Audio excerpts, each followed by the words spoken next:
High, আমি মিলন মিরাজ। আমি এখন দেখাবো কিভাবে একটি ফোল্ডারে আইকন সেট করা যায়।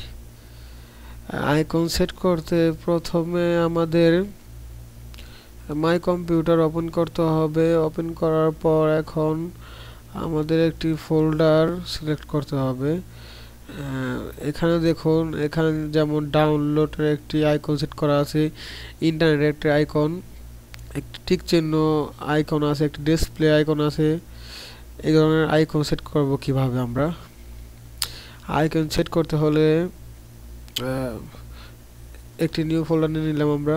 নিউ ফোল্ডার, এখানে দেখেন আইকন নেই, এখানে আইকন আছে। তো আমরা এখানে আইকন সেট করব এই ফোল্ডারটিতে।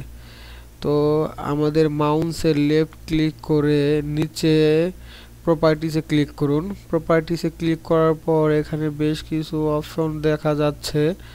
তো আমরা এখন ক্লিক করব কাস্টমাইজ। কাস্টমাইজে ক্লিক করার পর দেখুন নিচে, একদম নিচে আছে চেঞ্জ আইকন। চেঞ্জ আইকনে ক্লিক করার পর এখানে দেখুন আইকনের একটি ডায়লগ বক্স এসে পড়ছে। এখন আপনি এই ফোল্ডারটিতে কি রাখতে চান তার সাথে মানিয়ে একটি আইকন সেট করুন। তো আমরা এখন যা করব, একটি ফোল্ডারের সাথে ম্যাচিং করে একটি আইকন সেট করব।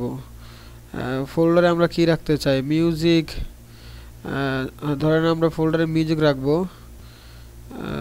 ভিডিও মিউজিক হলে পরে আপনি এটা এই আইকনটি লাগাতে পারেন। অডিও মিউজিকের জন্য এই টুন আকৃতিক এই আইকনটি লাগাতে পারেন। তো আমরা এখন কোনটি লাগাবো, আমরা এই এই টুন ও সিডি ডিস্ক ওয়ালা এই আইকনটি সেট করছি আমরা। ওকে ওকে ওকে ওকে দিয়ে বের হয়ে গেছি। এখন দেখেন অটোমেটিকলি এখানে একটি আইকন সেট হয়ে গেছে। তো এইভাবেই একটি ফোল্ডারের মাঝে আইকন সেট করা হয়।